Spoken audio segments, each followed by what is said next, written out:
Hello parents, कैसे हो सब? बढ़िया। आज अपन पढ़ रहे हैं एस ब्लॉक का सेकंड लेक्चर है ये। ठीक है, एस ब्लॉक चल रहा है और एस ब्लॉक आसान चैप्टर है ना, आसान चैप्टर है। एस ब्लॉक के अंदर मैंने आपको बता दिया था कि इसके अंदर दो ग्रुप आते हैं। एस ब्लॉक के अंदर दो ग्रुप आते हैं, फर्स्ट ग्रुप सेकंड ग्रुप। दो फर्स्ट ग्रुप और सेकंड ग्रुप दोनों को मिलाकर क्या बनता है? एस ब्लॉक बनता है। ये बात मैं आपको बता चुका हूं। ये आपका फर्स्ट ग्रुप है जी, ये आपका सेकंड ग्रुप है। दोनों को मिला देंगे क्या बनता है? एस ब्लॉक बनता है। ठीक है, यहां तक कोई दिक्कत नहीं है। एस ब्लॉक का जनरल जो इंट्रोडक्शन है उसके अंदर अपन पहले मैंने आपको बता दिया कि अपन फर्स्ट जो ग्रुप है वो पढ़ेंगे। मैंने आपको बताया कि एस ब्लॉक के अंदर दो ग्रुप आते हैं, फर्स्ट ग्रुप सेकंड ग्रुप। पहले अपन फर्स्ट ग्रुप को पढ़ेंगे अच्छे से, उसके बाद में सेकंड ग्रुप को पढ़ेंगे। फर्स्ट ग्रुप को पढ़ लेंगे तो वही बातें जो है ना वो रिपीट होने वाली हैं सेकंड ग्रुप के अंदर, तो वो रिपीटेटिव बातें रहेंगी। तो फर्स्ट ग्रुप के अंदर अपन ध्यान से पढ़ेंगे, फिर अगले ग्रुप के अंदर तो कोई दिक्कत आएगी नहीं ना। चलो, फर्स्ट ग्रुप के अंदर फ्लेम टेस्ट तक मैंने आपको बता दिया कि फ्लेम टेस्ट कैसे होता है। चलो, उसके बाद में बात करेंगे रिएक्शंस की बात करेंगे ना। तो रिएक्शन विद NH3, किसकी रिएक्शन? NH3 के साथ में। NH3 के साथ में किसकी रिएक्शन? फर्स्ट ग्रुप वालों की रिएक्शन।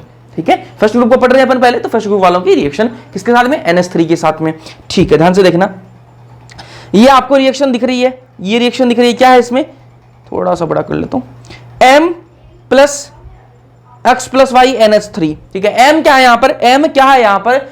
कोई सा भी आपका फर्स्ट ग्रुप का मेटल। ठीक है, कोई सा भी एल्कली मेटल। फर्स्ट ग्रुप वालों को क्या बोलते हैं? एल्कली मेटल बोलते हैं। ये बात भी बता दूं, मैं आपको वापस से बोल रहा हूं। फर्स्ट ग्रुप वालों को क्या बोलते हैं? एल्कली मेटल्स बोलते हैं। फर्स्ट ग्रुप के अंदर कौन सा आता है? Lithium, sodium, potassium, rubidium, caesium. ये सारे किसके अंदर आते हैं? फर्स्ट ग्रुप के अंदर ये आते हैं। तो M की जगह मैं कोई सा भी रख सकता हूं। लिथियम रख लूं, चाहे सोडियम रख लूं, चाहे पोटेशियम रख लूं, चाहे सीजियम रख लूं, चाहे रुबिडियम रख लूं, कोई सा भी रख दूंगा ना। M की जगह रख दिया। प्लस किसके साथ में करवाना है? NH3 के साथ में, क्योंकि टॉपिक का नाम ही वही है, reaction with NH3, reaction with ammonia. तो ये अमोनिया के साथ में रिएक्शन। अब आपके दिमाग में एक चीज आनी चाहिए कि भैया अगर अपन NH3 2 ले रहे हैं तो 2 लिख दो। ठीक है, अगर अपन 3 ले रहे हैं तो 3 लिख दो। ये x प्लस वाई का क्या मतलब है? x प्लस वाई का क्या मतलब है? अगर आप x लिखते तो हमें समझ में आता था कि x की जगह हम 2 रख देंगे, 3 रख देंगे, जितनी रखना होगा वो रख देंगे। लेकिन x प्लस वाई क्यों रखा? इसका अभी जवाब देते हैं क्यों रखा इनको। ठीक है, जब मैंने ये कोई भी मेटल, लिथियम मान लो, यहां पर क्या मान लो? लिथियम मान लो। लिथियम की जब NH3 के साथ रिएक्शन करवाएंगे तो क्या होगा? इनके पास में ये जो फर्स्ट ग्रुप वाले एलिमेंट्स है ना, इनके पास में क्या है? एक वैलेंस इलेक्ट्रॉन होता है। बातें देखो, ध्यान से सुनना। ठीक है, और दिमाग खोल के सुनना। इजी चैप्टर है लेकिन ध्यान से सुनना। फर्स्ट ग्रुप वाले जो एलिमेंट्स हैं इनके पास में एक वैलेंस इलेक्ट्रॉन होता है। ठीक है, एक वैलेंस इलेक्ट्रॉन होता है। और मैंने आपको बताया था कि ये अपने ग्रुप, अपने पीरियड के अंदर सबसे बड़े होते हैं, सबसे बड़े होते हैं। और ये आसानी से क्या कर देते हैं? रिलीज कर देते हैं। क्या रिलीज कर देते हैं? जो एक इनके पास में इलेक्ट्रॉन होता है ना, उसको देने के लिए तैयार बैठे रहते हैं। उनको उसको देने के लिए तैयार बैठे रहते हैं। इनका मैंने आपको बताया भी था कि इनका ऑक्सीडेशन स्टेट कितना होता है। ये मैंने आपको बताया था कि ऑक्सीडेशन स्टेट इनका क्या होता है? +1 ऑक्सीडेशन स्टेट होता है। ये अपना एक इलेक्ट्रॉन लूज करके अपना +1 ऑक्सीडेशन स्टेट के अंदर आने के लिए तैयार रहते हैं।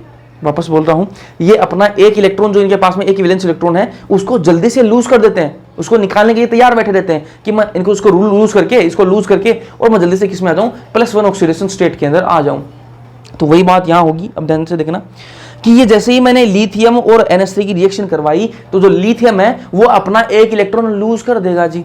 कर दिया उसने लूज। ठीक है, अब यहां पर M प्लस क्या है? Lithium plus. लिथियम ले रहा हूं तो लिथियम प्लस आ जाएगा ना। तो ये एक NH3 तो किसके साथ में जुड़ जाएगा? लिथियम के साथ में जुड़ जाएगा।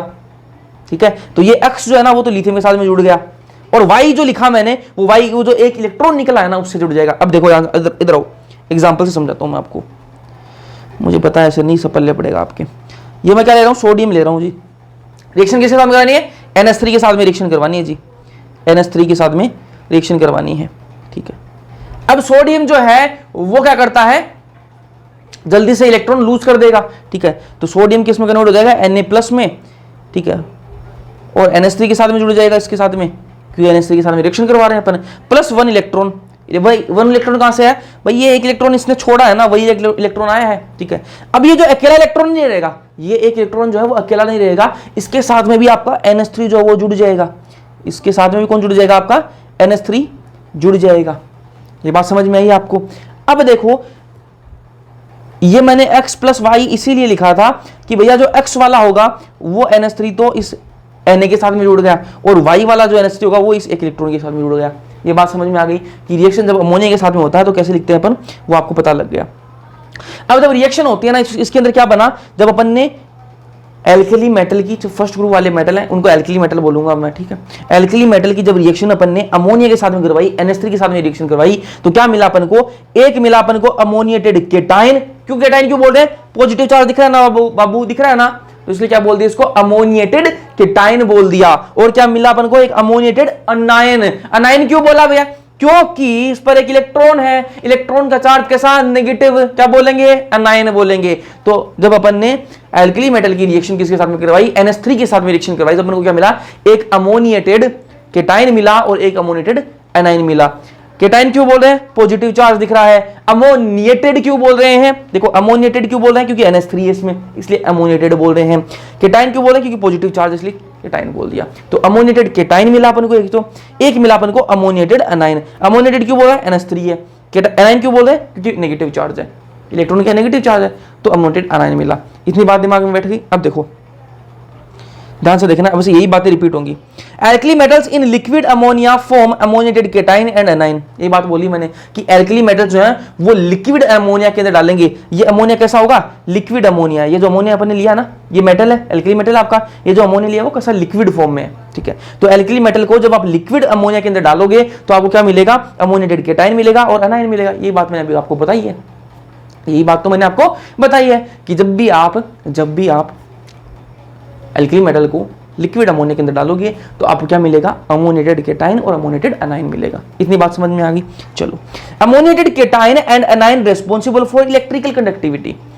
अमोनिएटेड जो केटाइन है और जो एनाइन है वो किसके लिए रिस्पॉन्सिबल है? इलेक्ट्रिकल कंडक्टिविटी के लिए रिस्पॉन्सिबल है। तो बिल्कुल सही बात है। ये जो आपका लिक्विड होगा ना, NH3 का जो लिक्विड है, इसके अंदर अपन ने जैसे एल्कली मेटल डाला तो यहाँ पर क्या बन जाएगा? एक अमोनिएटेड केटाइन बन जाएगा, एक अमोनिएटेड एनाइन बन जाएगा। उस लिक्विड में से क्या हो सकता है? इलेक्ट्रिकल कंडक्टिविटी हो सकती है, इलेक्ट्रिसिटी पास हो सकती है। अब क्यों पास हो सकती है? वो इलेक्ट्रिसिटी कंडक्ट क्यों कर सकता है?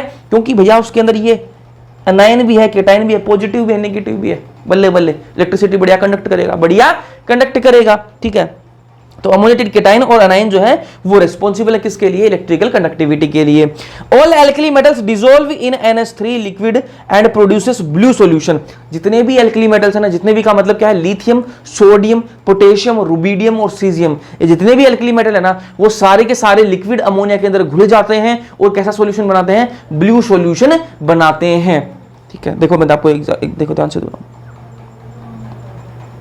ये अपन ने क्या लिया? बीकर ले लिया, बीकर ले लिया। इसके अंदर क्या है जी? लिक्विड अमोनिया है। क्या है? लिक्विड अमोनिया है, लिक्विड अमोनिया है। ऊपर से मैंने इसमें क्या डाल दिया? आपका एल्कली मेटल डाल दिया, कोई सा भी।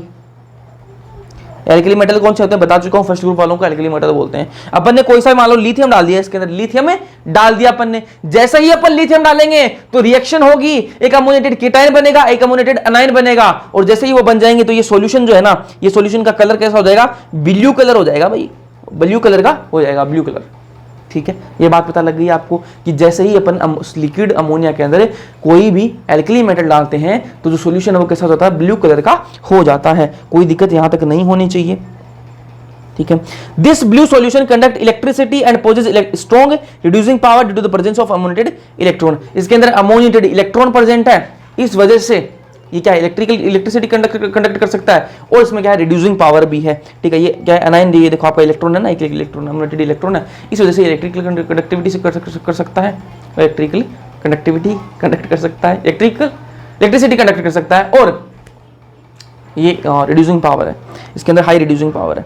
चलो, this dilute solution is paramagnetic in nature. ये जो डाइल्यूट सॉल्यूशन है कैसा है? पैरामैग्नेटिक है नेचर के अंदर। क्यों है पैरामैग्नेटिक? क्योंकि भैया यहां पर क्या है? एक इलेक्ट्रॉन क्या है? अनपेड इलेक्ट्रॉन है इसके अंदर। ये जो आपका ब्लू सॉल्यूशन बनेगा ना, इसके अंदर क्या है? एक अनपेड इलेक्ट्रॉन है, बिल्कुल भैया अनपेड इलेक्ट्रॉन है। अनपेड इलेक्ट्रॉन मतलब क्या है? पैरामैग्नेटिक है। कैसा है? नेचर में कैसा रहेगा? Paramagnetic. Colour changes copper bronze to copper bronze as cluster due to metal ion cluster and they are diamagnetic due to electron cluster with opposite spin। मैं ये बोल रहा हूं कि इस सॉल्यूशन के अंदर आपने क्या डाला? एक मिनट, इस सॉल्यूशन के अंदर मैंने क्या डाला? एक लिथियम डाला।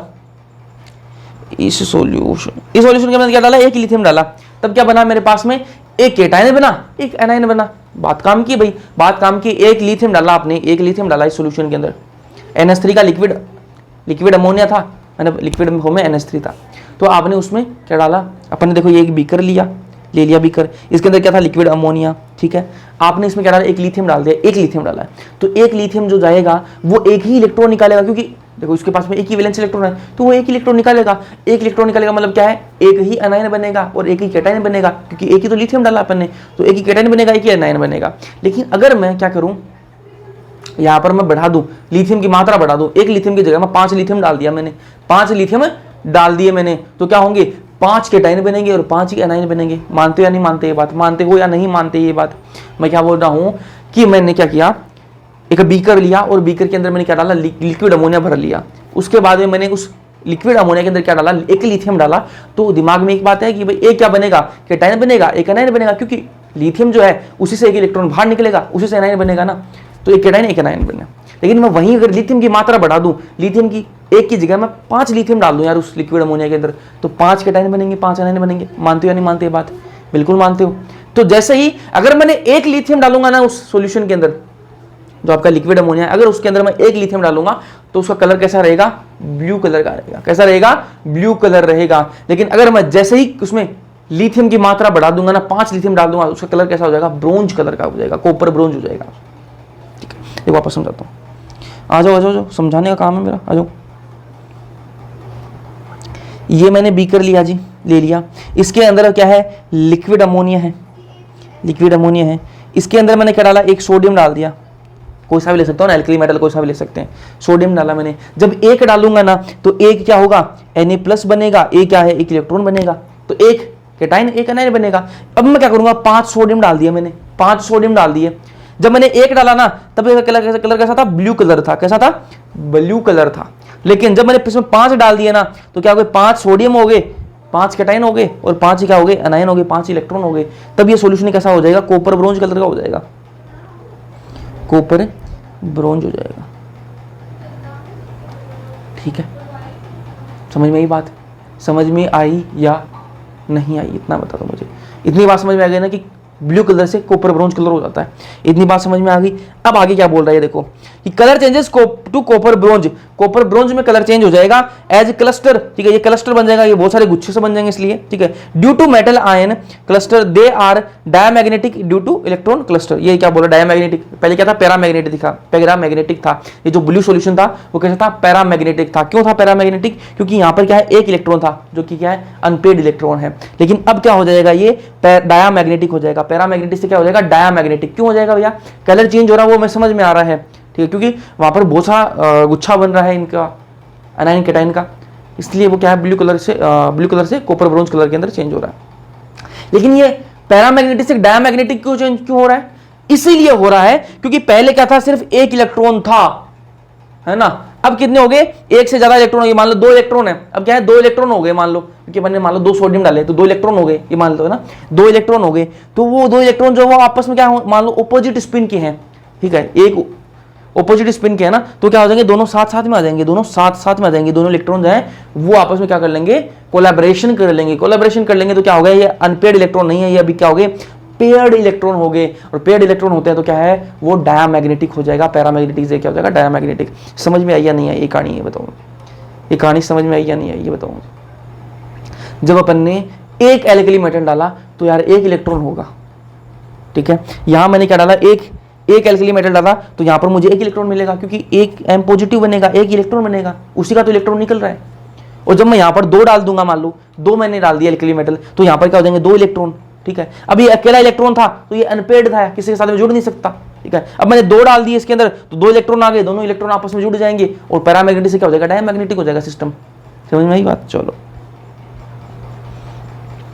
अब देखो, in presence of impurities and catalysis such as Fe the blue colour solution decompose to form amides with H2। अगर देखो इसके अंदर अपनी ये प्योर फॉर्म में, सारा सिस्टम क्या आ रहा है, प्योर फॉर्म के अंदर, इसके अंदर NH3 और एल्कली मेटल के अलावा कोई सिस्टम नहीं है, कुछ भी नहीं अपन ने डाला कि अपन ने बीकर लिया, उसके अंदर लिक्विड अमोनिया था और उसके अंदर अपन ने एल्कली मेटल डाला, इसके अलावा कुछ नहीं है ना। अगर मैं क्या करूं, जो आपका लिक्विड अमोनिया है, एक बीकर लिया, उसके अंदर लिक्विड अमोनिया डाला, उसके अंदर मैं क्या डाल दूं, Fe डाल दूं या फिर कोई इंप्योरिटी डाल दूं। ठीक है, उसके बाद में जब एल्कली मेटल डालूंगा ना तो क्या बन जाएगा, अमाइड बन जाएगा। ठीक है, Na है, NH3 है, ये तो है ही है, इसके साथ मैं क्या करूं, यहां पर मान लो Fe डाल दिया मैंने, Fe भी डाल दिया, एक इंप्योरिटी डाल दी मैंने, ठीक है। तो क्या बन जाएगा, NaNH2 बन जाएगा और H2 बन जाएगा। अपनी रिएक्शन जो वो सारी उल्टी पुल्टी हो जाएगी। चलो ये बात समझ में आई, रिएक्शन विद NH3 समझ में आया। अब बात करेंगे हाइड्रेशन एनर्जी की। हाइड्रेशन एनर्जी या फिर हीट ऑफ हाइड्रेशन, क्या बवाल है जी ये heat of hydration, hydration energy. Alkali metals salts are generally soluble in water. जो एल्कली मेटल्स के जो सोल्ट होते हैं ना, जैसे NaCl है, NaCl जो नमक आपका सोल्ट है, ये क्या है, एल्कली मेटल का ही सोल्ट है, क्योंकि सोडियम क्या है, एल्कली मेटल है, और उसका नमक तो एल्कली मेटल सोल्ट ही हो गया ना। अरे एल्कली मेटल का सोल्ट तो एल्कली मेटल सोल्ट ही तो होगा ना। सोडियम क्या है, एल्कली मेटल सोल्ट है, तो उसका सोल्ट तो एल्कली मेटल सोल्ट ही होगा ना, ठीक है। तो एल्कली मेटल सोल्ट जो है वो जनरली क्या सोल्यूबल होते हैं वाटर में, पता है यार, नमक को घोल लो पानी के अंदर घुल जाता है, पता है ये बात तो है ना। Due to hydration of cation by water molecule. अब ये क्यों घुलता है, क्यों घुलता है, तो मैंने एक बात बताऊं आपको, मैं एक बात बताऊं, स्कूल में गए हो सारे, गए हो तो वही स्कूल में कोई ना कोई ऐसा टीचर, कोई मैम या फिर कुछ सर ऐसे होते हैं जो अपने छोटे बच्चों को स्कूल में लेके आते हैं। कोई साथ एक दिन तो लाया होगा, किसी फंक्शन वाले दिन लेके आया होगा, ठीक है, टीचर लेके आया। तो आपने एक चीज नोटिस की होगी, जैसे ही वो अपना छोटा बच्चा लेके आता है ना, तो क्लास की जो लड़कियां होती हैं ना, वो पागल हो जाती हैं, वो पागल हो जाती हैं कि इस छोटे बच्चे को मैं अपने पास में बैठाऊं, इसको मैं खिलाऊं, इसको मैं अपने साथ में खिलाऊं उसको। बात को नोटिस करी है आपने, नहीं करी, करी है ना। बच्चा साथ में ले आए तो उसके से फिर बहुत ही मतलब, हाँ ये एक लड़की उसका कुछ करे, एक मतलब उसको मतलब बहुत ही प्यार मिलेगा, वो बहुत हाँ कि क्यूट है, चाहे वो ना हो लेकिन फिर भी वो क्यूट लगता है, क्योंकि वो मैम का बच्चा है ना, इसलिए। वही बात इस यहां से मैं रिलेट करूंगा, क्यों, देखो ये पानी है, ये पानी है जी, जैसे ही आप इसमें NaCl डालोगे, क्या डाला आपने, NaCl, अपने एग्जांपल के लिए बोल रहे हैं, एल्कली मेटल सोल्ट बोल रहा था, अपन कोई सा भी सोल्ट ले लें, NaCl भी सोल्ट ही है, ठीक है। जैसे ही आप इसमें डालोगे तो किसमें टूट जाएगा, Na+ में, और Cl नेगेटिव में टूट जाएगा। बात मानते हो या नहीं मानते, ठीक है। और जैसे ही Na+ इनको दिखेगा, पानी के मॉलिक्यूल्स जो है ना, H2O के मॉलिक्यूल्स को जैसे ही ये Na+ दिखेगा, वो पागल हो जाएंगे भाई, पागल हो जाएंगे। और पागल हो जाएंगे तो क्या होगा, ये आपका Na+ है, ठीक है, और ये क्या है, H2O है, H2O है, H2O है, H2O है, H2O, ये इसके चिपक जाएंगे, ये से क्या होंगे, चिपक जाएंगे। और जैसे ही ये चिपकेंगे, इसको क्या बोलते हैं, हाइड्रेशन बोलते हैं, इसको क्या बोलते हैं, हाइड्रेशन बोलते हैं। जैसे ही पानी के मॉलिक्यूल Na के चिपक गए ना, सोडियम के जब पानी के मॉलिक्यूल चिपक जाएंगे, मतलब क्या है, वो पानी के अंदर घुल गया भाई, पानी के अंदर घुल गया। अब यार सोडियम के चारों तरफ, Na+ के चारों तरफ जब पानी आ गया तो मतलब घुल ही गया ना, वो घुली ही तो गया, ठीक है। चलो ये बात यहाँ पर बोला कि एल्कली मेटल जो सोल्ट्स हैं वो जनरली सोल्यूबल होते हैं वाटर के अंदर, ठीक है, क्योंकि इनकी hydration of cation by water molecules, ठीक है। ये जो हाइड्रेशन है केटाइन की, ये तो हाइड्रेशन है कि पानी के सारे मॉलिक्यूल चिपक गए, ठीक है। Smaller the cation greater is the degree of hydration. ये बात तो सबको पता है कि भाई बच्चा जितना छोटा होगा, मैम का बच्चा जितना छोटा होगा, उतनी ज्यादा लड़कियां उसकी चिपकेंगी, उतनी ज्यादा लड़कियां उसको अपने पास में बैठाने की कोशिश करेंगी। मतलब बच्चा जितना छोटा उतना ज्यादा वो क्यूट, उतना ज्यादा उसकी इज्जत। ये बात तो मानते हो, बच्चा जितना ज्यादा छोटा उतना ज्यादा क्यूट, उतनी ज्यादा इज्जत। वही बात यहां होगी कि केटाइन जितना छोटा उसके उतने ही ज्यादा H2O मॉलिक्यूल्स हैं वो चिपकेंगे। मैं ये बोल रहा हूं केटाइन कोई सा भी हो उसके चिपकेंगे H2O मॉलिक्यूल्स, लेकिन अगर केटाइन छोटा हुआ तो वाजी वाह, मजे आ गए, फिर तो मजे ही आ गए। वाटर मॉलिक्यूल जो वो चिपकने के लिए पागल हो जाएंगे, पागल हो जाएंगे। मान लो यहां पर क्या है, एल्कली मेटल्स की बात कर रहे हैं अपन, एल्कली मेटल्स के अंदर सबसे छोटा कौन है, सबसे छोटा कौन है, लिथियम सबसे छोटा है। अपन को पता है कि यार ग्रुप के अंदर ऊपर से नीचे जाते हैं तो क्या होती है, साइज बढ़ती है, तो सबसे छोटा कौन है, लिथियम है जी, ऊपर ही ऊपर आता है, इसलिए सबसे छोटा कौन है, लिथियम है। तो Li+ है, सबसे छोटा है, तो छोटे को देखते ही तो क्या है, H2O मॉलिक्यूल्स पागल हो जाएंगे भाई, बहुत क्यूट है, तो बहुत क्यूट है। इधर से H2O मॉलिक्यूल, इधर से H2O, ये इसके चिपक गया, ये इधर इसके चिपक गया ना, बना रहा हूं मैं, H2 इसके चिपक गया, ये H2 इसके चिपक गया, मतलब इसको चारों तरफ से घेर लेंगे, चारों तरफ से इसे घेर लेंगे ना, जगह नहीं बचेगी चिपकने के लिए, सारे चिपक जाएंगे, इसके सारे चिपकने की कोशिश करेंगे। तो यही बात यहां बोल रखी है कि जितना ज्यादा छोटा केटाइन होगा ना, जितना ज्यादा छोटा केटाइन होगा उतनी ही ज्यादा क्या होगी, हाइड्रेशन होगी उसकी। ठीक है, उतनी ही ज्यादा क्या होंगे वाटर मॉलिक्यूल्स उसके चिपकेंगे। Smaller the cation greater is the degree of hydration, उतनी ही ज्यादा हाइड्रेशन होगी। बात समझ में आई या नहीं आई? मैं ये बोल रहा हूं कि एल्कली मेटल्स जितने भी हैं सबकी हाइड्रेशन बढ़िया होती है, सबके वाटर मोल चिपकते हैं, सबके सब क्या है पानी में घुल जाते हैं। लेकिन अगर केटाइन छोटा हुआ, केटाइन जितना छोटा उतनी ज्यादा हाइड्रेशन होगी उसकी, उतनी ही ज्यादा क्या होगी हाइड्रेशन होगी उसकी। समझ में आई या नहीं आई बात? ये जितना छोटा उतना क्यूट, उतनी ज्यादा चिपकेंगे भाई, उतनी ही ज्यादा चिपकेंगे। समझ में आई बात? आई या नहीं आई? जल्दी बताओ यार, आई ना? चलो आगे चलते हैं। अब देखो इसको ध्यान से देखना ना। अब ये जो आपको ऑर्डर लिख रखे हैं यहाँ पर, इनको ध्यान से देखना, क्वेश्चन आता है यार यहाँ से, है ना। Li प्लस है, Li प्लस है, केटाइन है, बिल्कुल केटाइन है। Na प्लस केटाइन है, K प्लस केटाइन है, Rb प्लस केटाइन है, CS प्लस केटाइन है। अब मैं बोल रहा हूं कि अगर अपन लिथियम से सीजियम की तरफ जाएंगे, लिथियम से सीजियम की तरफ जब जाएंगे तो क्या होगी, डिग्री ऑफ हाइड्रेशन जो वो डिक्रीज होगी। डिग्री ऑफ हाइड्रेशन का मतलब क्या है कि हाइड्रेशन में कमी आएगी, कमी आएगी। क्यों आएगी कमी भैया, क्यों आएगी कमी? अभी थोड़ी देर पहले बताया, थोड़ी देर पहले मैं आपको बता चुका हूं, बस आपको थोड़ा सा याद करने की जरूरत है। क्यों कमी आएगी? मैंने आपको बताया था कि केटाइन जितना छोटा उतनी ज्यादा डिग्री ऑफ हाइड्रेशन, उतनी ज्यादा उसके क्या हम वाटर मॉलिक्यूल से चिपकेंगे। तो लिथियम क्या है भाई, सबसे छोटा कौन है? लिथियम। सीजियम कौन है? बड़ा। जब लिथियम से सीजियम की तरफ जाएंगे, सीजियम यार थोड़ा बड़ा हो गया है, अब इतना क्यूट नहीं लगता, तो उसके सारे नहीं चिपकेंगे। उसके क्या है, सारे नहीं चिपकेंगे। चिपकेंगे लेकिन लिथियम तो छोटा है ना, उसके कंपेयर में तो कम चिपकेंगे ना, लिथियम के कंपेयर में कम चिपकेंगे। इसलिए अपन जब लिथियम से सीजियम की तरफ जाएंगे तो डिग्री ऑफ हाइड्रेशन जो है वो डिक्रीज होगी, क्योंकि वो बड़ा हो गया, अब कोई नहीं चिपकेगा, उसके क्यूट नहीं है इतना वो, है ना। चलो, जब अपन लिथियम की तरफ से सीजियम की तरफ जाएंगे तो हाइड्रेशन एनर्जी भी क्या होगी, डिक्रीज होगी। जब कम चिपकेंगे, जब कम चिपकेंगे उसके वाटर मॉलिक्यूल, तो यार हाइड्रेशन एनर्जी भी डिक्रीज होगी, एनर्जी भी कम ही निकलेगी वहां से। मानते या नहीं मानते? बात मानते हो या नहीं मानते? मुझे एक बात बताओ कि लिथियम छोटा है तो उसके ज्यादा वाटर मॉलिक्यूल चिपकेंगे, डिग्री ऑफ हाइड्रेशन ज्यादा होगी, बिल्कुल होगी। सीजियम बड़ा है, ठीक है, साइज बड़ी होती है इसकी, इसलिए क्या है, डिग्री ऑफ हाइड्रेशन कम होगी, वाटर मॉलिक्यूल्स कम चिपकेंगे। फिर अगर वाटर मॉलिक्यूल्स कम चिपक रहे हैं तो यार हाइड्रेशन एनर्जी भी कम ही होगी, ठीक है। तो अपन लिथियम से सीजियम की तरफ जाते हैं तो डिग्री जो हाइड्रेशन एनर्जी है वो भी क्या है, कम होती है। तो डिग्री ऑफ हाइड्रेशन भी कम होता है और हाइड्रेशन एनर्जी भी कम होती है जब अपन लिथियम से सीजियम की तरफ जाते हैं। और क्या है, लिथियम से जब सीजियम की तरफ जाते हैं तो हाइड्रेटेड आयन साइज भी कम होती है। भैया ये नहीं समझ में आया, ये नहीं समझ में आया, क्योंकि सीजियम तो बड़ा होता है तो आयन तो बड़ा बनना चाहिए, आयन तो बड़ा बनना चाहिए। यहां बोल रहा हाइड्रेटेड आयन साइज कम होती है लिथियम, लिथियम से सीजियम की तरफ जाते हैं, लिथियम तो छोटा होता है और सीजियम बहुत बड़ा होता है। सीजियम की साइज बड़ी है तो उसका आयन तो बड़ा होना चाहिए, ये छोटा कैसे बता रहा है? इधर देखो भैया, इधर देखो, लिथियम क्या छोटा तो है, लिथियम छोटा तो है, लेकिन जैसे ही उसको पानी में डाला वाटर मॉलिक्यूल्स पागल हो गए भाई, पागल हो गए, क्योंकि इतना क्यूट किसी ने देखा नहीं, इतना क्यूट तो किसी ने देखा ही नहीं, बहुत क्यूट था, बहुत क्यूट था लिथियम। तो सारे के सारे वाटर मॉलिक्यूल चिपक गए। पानी में डालने से पहले छोटा था वो, अब वो बड़ा हो गया पानी में जाने के बाद में। क्यों? क्योंकि उसके वाटर मॉलिक्यूल चारों तरफ चिपक गए, उसके चिपक गए। तो वाटर मॉलिक्यूल चिपक जाएंगे तो क्या होगा, पहले वो इतना सा था, वाटर मॉलिक्यूल चिपक के इतना बड़ा हो गया, साइज उसकी बढ़ जाती है। मैं बोल रहा हूं पानी में डालने से पहले जो जितना छोटा होता है ना, पानी में डालने से पहले जो केटाइन जितना छोटा होगा वो पानी में डालने के बाद में उतना ही बड़ा हो जाएगा।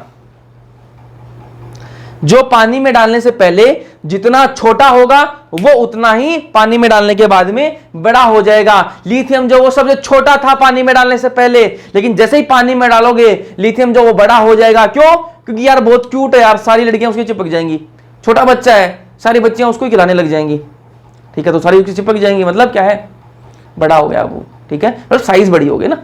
उसके चारों तरफ घेरा ज्यादा बड़ा बनेगा, घेरा जो है वो ज्यादा बड़ा बनेगा, बीच में बच्चा बैठा है, उसकी चारों तरफ क्लास की सारी लड़कियां बैठ गई तो घेरा जो ज्यादा बड़ा बनेगा, मतलब साइज बड़ी, साइज जो है वो बढ़ गई ग्रुप की, है ना। चलो, तो यही मतलब है यहां पर कि हाइड्रेटेड आयन साइज जो वो भी कम होती है। लिथियम जो वो छोटा सबसे पहले है, कब? जब पानी में डालने से पहले, लेकिन पानी में डालते ही वो बड़ा हो जाएगा। और यहां पर किसकी बात हो रही है? हाइड्रेटेड आयन की बात हो रही है। हाइड्रेटेड आयन का मतलब कि पानी में डालने के बाद में साइज पूछ रहा है, पहले की साइज की बात नहीं हो रही। पानी में डालने के बाद में जब H2O के जो मॉलिक्यूल्स हैं वो चिपक जाएंगे, उसके बाद में साइज किसकी बड़ी होती है, किसकी छोटी होती है। तो H2O का मॉलिक्यूल अगर Li अगर अकेला है, Li प्लस अगर अकेला है, तब तो वो छोटा है भाई, लेकिन जब वाटर के मॉलिक्यूल जुड़ जाएंगे तब वो बहुत बड़ा हो जाएगा, तब वो बड़ा हो जाएगा। तो सबसे छोटा कौन होगा? सीजियम हो जाएगा उस टाइम पर। क्यों हो जाएगा?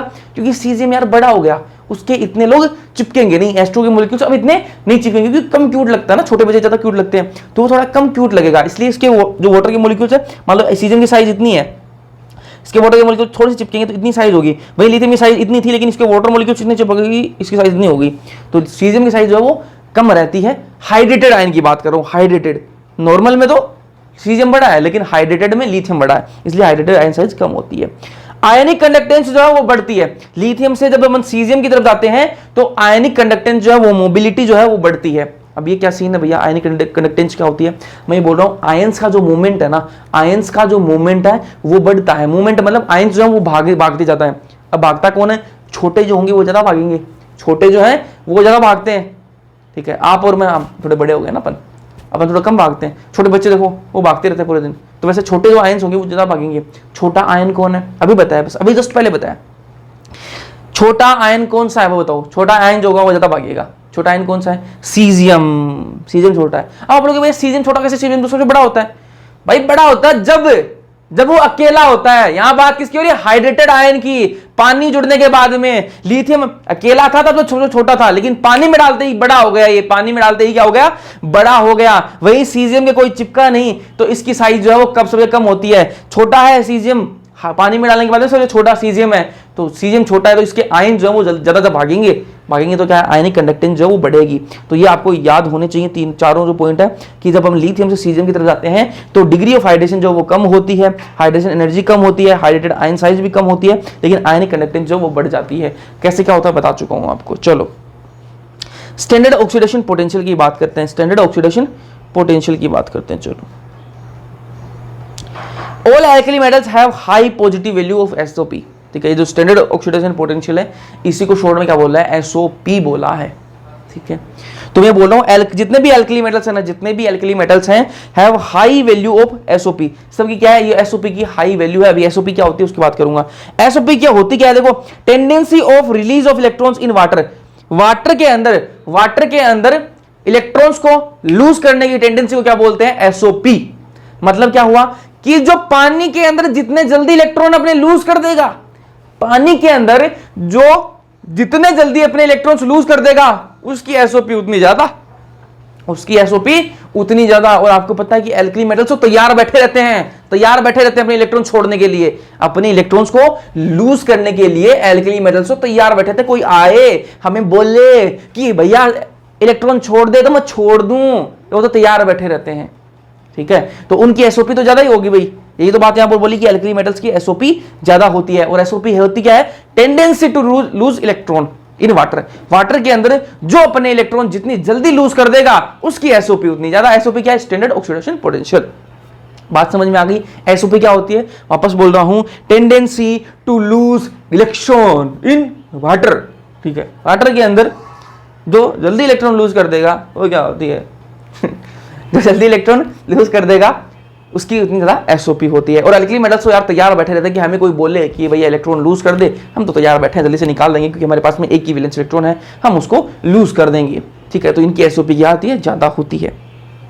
एल्कली मेटल्स क्या होता है, गुड रिड्यूसिंग एजेंट होते हैं। एल्कली मेटल्स क्या होते हैं, गुड रिड्यूसिंग एजेंट होते हैं। अब ये रिड्यूसिंग एजेंट क्या बवाल है, देखो आपको नॉर्मल भाषा में समझाऊंगा, आपको इजी समझाऊं कि ऑक्सीडाइजिंग और रिड्यूसिंग क्या होता है। इधर आओ जल्दी से, इधर आ जाओ जल्दी से। ये एक रिएक्शन है A प्लस B और क्या बना रहे हैं, C बना रहे हैं, ऐसे एक अपने एग्जांपल के ले रहे हैं।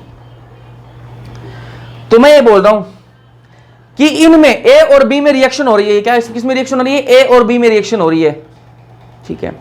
अब मान लो A अपना इलेक्ट्रॉन जो है वो B को दे दे, A जो है अपना इलेक्ट्रॉन किसको दे दे, B को दे दे। जब A अपना इलेक्ट्रॉन B को दे देगा ना, मतलब क्या हुआ कि A जो है वो खुद तो क्या हो गया, ऑक्सीडाइज हो गया, और जिसने इलेक्ट्रॉन लिया है ना वो क्या हो गया, रिड्यूस हो गया। समझ में ये बात है, वापस बता रहा हूं, ध्यान से सुनो। ऑक्सीडाइजिंग और रिड्यूसिंग एजेंट का मतलब समझो क्या होता है। ऑक्सीडाइजिंग रिड्यूसिंग, जो इलेक्ट्रॉन देता है ना, जो इलेक्ट्रॉन देता है वो क्या होता है, रिड्यूसिंग एजेंट है, ठीक है, और जो इलेक्ट्रॉन लेता है वो क्या है, ऑक्सीडाइजिंग। वापस ध्यान से सुनो, वापस सुनना। ये ए और बी के बीच में रिएक्शन हो रही है, ये ए और बी के बीच में क्या हो रही है जी, रिएक्शन हो रही है, बिल्कुल रिएक्शन हो रही है। अब मैं ये बोल रहा हूं अगर ए जो है ना वो अपना एक इलेक्ट्रॉन निकालकर बी को दे दे, ए जो है वो अपना एक इलेक्ट्रॉन निकालकर बी को दे दे, तो यहां पर जो ए है ना उसने बी को रिड्यूस कर दिया, उसने बी को क्या कर दिया, रिड्यूस कर दिया, और ए जो है वो खुद ऑक्सीडाइज हो गया।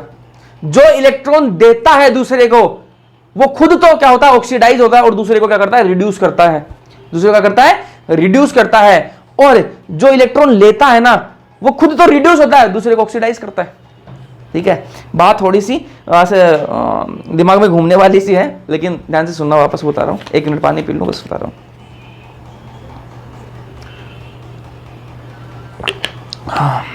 चलो क्या बोल रहा हूं, ध्यान से सुनना। रिड्यूसिंग और ऑक्सीडाइजिंग क्या है, सिंपल भाषा में बताऊं तो यही समझ में आएगा, इसके अलावा वरना दिमाग में घूमता रहेगा क्या रिड्यूसिंग क्या होता है, ऑक्सीडाइजिंग क्या होता है। रिड्यूसिंग एजेंट किसको बोलते हैं भैया, जो अपने इलेक्ट्रॉन किसी को दूसरे को दे दे, किसी रिएक्शन के अंदर एक रिएक्शन हो रही है, ए और बी के बीच में रिएक्शन हो रही है, बिल्कुल हो रही है भैया, दिख रही है हमें रिएक्शन हो रहा है। अब मान लो ए जो है वो अपना एक इलेक्ट्रॉन निकाल के बी को दे दे, बी को अगर दे दिया उसने तो ए यहां पर क्या होगा, खुद तो ऑक्सीडाइज हो गया और बी को रिड्यूस कर दिया उसने। जो इलेक्ट्रॉन देता है ना वो खुद तो ऑक्सीडाइज होता है, दूसरे को रिड्यूस करता है, और जो इलेक्ट्रॉन लेता है ना वो खुद तो रिड्यूस होता है, दूसरे को ऑक्सीडाइज करता है। बात समझ में आई या नहीं आई, मैं ये बोल रहा हूं, एक बार बस लास्ट समझाऊंगा, उसके बाद में समझ में आ जाएगा आपको।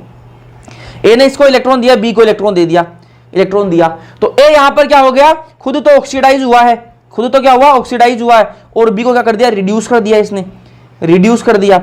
और मैं यही बात यहां पर वापस बोल सकता हूं क्या, ए जो है वो क्या हुआ, खुद ऑक्सीडाइज हुआ है, सॉरी खुद तो क्या हुआ, रिड्यूस हुआ है, सॉरी खुद तो क्या हुआ, रिड्यूस हुआ है, और इसने क्या कर दिया, ए को क्या कर दिया, ऑक्सीडाइज कर दिया।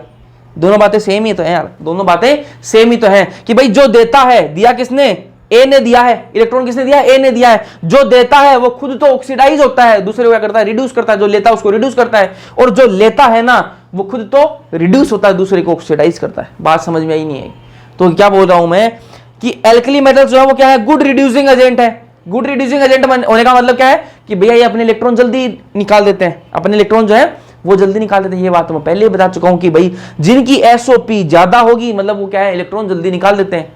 और एल्कली मेटल्स से वो तो यार बैठे रहते हैं कि हमें कोई बोले कि भैया इलेक्ट्रॉन निकाल दे तो मैं छोड़ दूं इलेक्ट्रॉन्स को, ठीक है, जल्दी इलेक्ट्रॉन छोड़ेगा, एसओपी ज्यादा होगी, एसओपी ज्यादा होने का मतलब क्या है कि बढ़िया रिड्यूसिंग एजेंट है। और रिड्यूसिंग एजेंट होता क्या है, जो जल्दी इलेक्ट्रॉन दे दे दूसरे को, जो अपने इलेक्ट्रॉन दूसरे को दे दे वही बढ़िया रिड्यूसिंग एजेंट है, क्योंकि उसने दूसरे को रिड्यूस कर दिया, खुद ऑक्सीडाइज हुआ है, खुद ऑक्सीडाइज हुआ है, दूसरे को रिड्यूस किया है, इसलिए क्या बढ़िया रिड्यूसिंग एजेंट है। तो एल्कली मेटल्स जो है वो बढ़िया रिड्यूसिंग एजेंट होते हैं। क्यों होते हैं, क्योंकि ये क्या कर देते हैं, अपने इलेक्ट्रॉन जल्दी से दे देते हैं। तो यहाँ पर क्या ए मान लो क्या है, Li है आपका, लिथियम है, लिथियम क्या करेगा, बी को जल्दी से क्या कर देगा, अपने इलेक्ट्रॉन दे देगा, तो खुद क्या है, रिड्यूसिंग एजेंट है, और दूसरे को क्या कर दिया, ऑक्सीड रिड्यूस किया तो रिड्यूसिंग एजेंट है।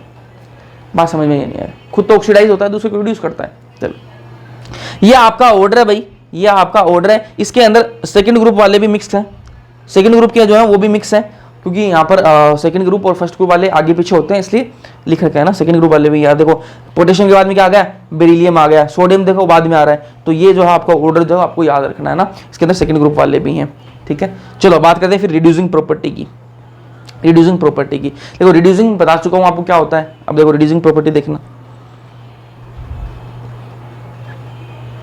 Reducing property increases down the group, ऊपर से जब नीचे की तरफ जाते हैं तो रिड्यूसिंग प्रॉपर्टी इंक्रीज होती है। कैसे इंक्रीज होती है भैया, क्योंकि मैंने आपको बता चुका हूं, जब से केमिस्ट्री स्टार्ट करी है तब से बता रहा हूं कि ग्रुप के अंदर जब ऊपर से नीचे की तरफ जाते हैं तो साइज बढ़ती है।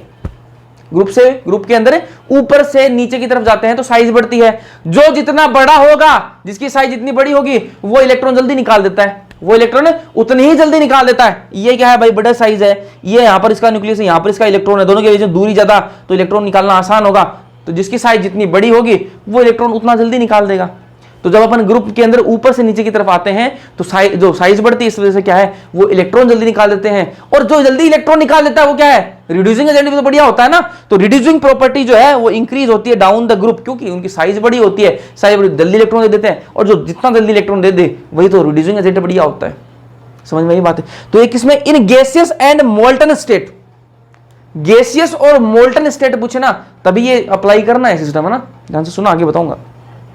रिड्यूसिंग प्रॉपर्टी है जो वो इंक्रीज होती है down the group in gases and molten state.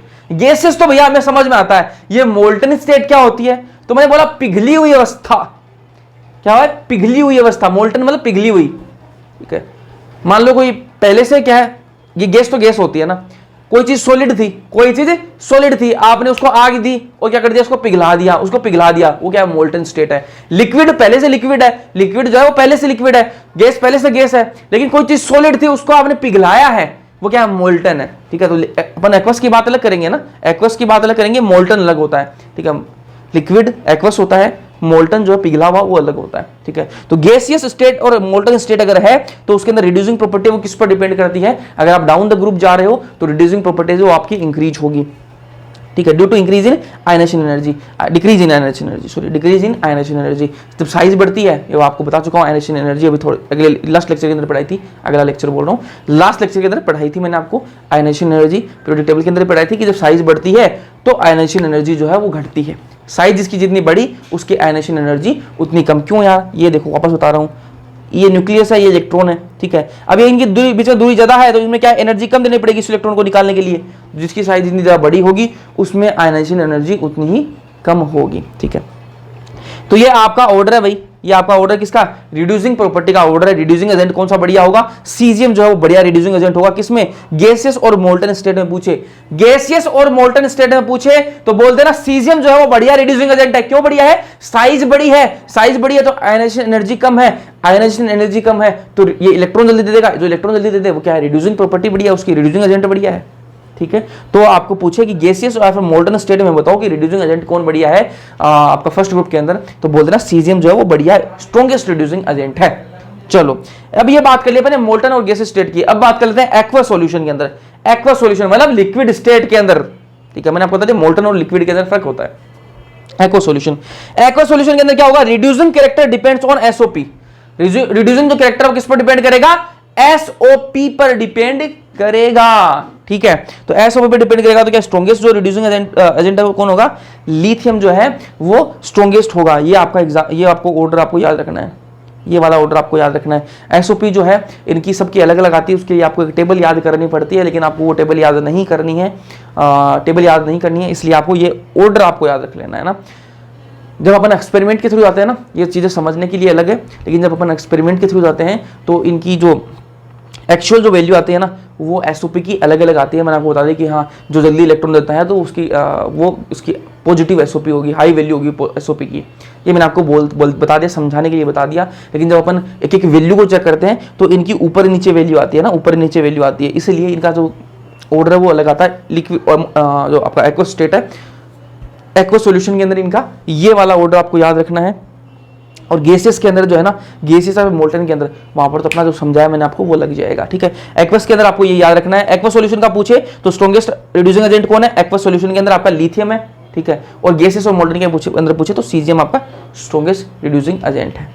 यहाँ पर एसओपी पर डिपेंड करता है और एसओपी की वैल्यू होती है, टेबल होती है प्रॉपर, उस टेबल के अंदर लिखी हुई होती है वैल्यू। तो इन मेटल्स की अलग अलग वैल्यू आती है, उस हिसाब से ये आपका अरेंज कर रखा है। तो इसको आपको याद रखना है कि पहले लिथियम की सबसे ज्यादा होती है, उसके बाद में सीजियम, उसके बाद में रुबिडियम, उसके बाद में पोटेशियम, सोडियम की सबसे कम, जो सोडियम है वो क्या है? वीकेस्ट अब क्या है? रिड्यूसिंग एजेंट है, ठीक है। चलो समझ में आई ये बात? रिड्यूसिंग एजेंट समझ में आया नहीं आया जल्दी से बताओ यार, ठीक है।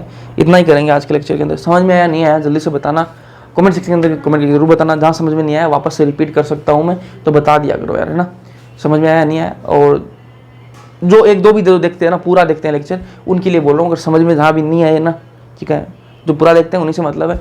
जो अगर आपको समझ में नहीं है तो वापस मैं रिपीट कर सकता हूँ। एक बार तो आप खुद देख लिया करो पीछे करके, जहाँ समझ में नहीं है। अगर फिर भी नहीं है तो वापस मैं रिपीट कर सकता हूँ अगले लेक्चर के अंदर, तो बता दिया करो, कमेंट कर दिया करो। कमेंट पढ़ता हूँ मैं सबके, है ना। रिप्लाई नहीं है तो ये समझता कि यहाँ रिप्लाई नहीं करता, मैं कमेंट सबके देख लेता हूँ, रात बेरात देख लेता हूँ ना, तो बता दिया करो। वीडियो पसंद आया तो लाइक कर देना, अपने दोस्तों के साथ में अगर समझ में आ जाए तो भी बता दिया करो ना, तो मुझे पता लगे हाँ समझ पढ़ा रहा हूँ, समझ में आ रहा है। आप कुछ कमेंट नहीं कराएगा तो मुझे पता नहीं लगेगा यार समझ में आ रहा है या नहीं आ रहा, ठीक है। तो बता दिया करो, समझ में आए तो भी बता दिया करो, और ना आए तो भी बता दिया करो, मैं रिपीट कर दूंगा। वीडियो पसंद आया लाइक कर देना, अपने दोस्तों के साथ में शेयर कर देना। बाकी मिलते हैं नेक्स्ट लेक्चर के अंदर, तब तक के लिए पढ़ते रहो।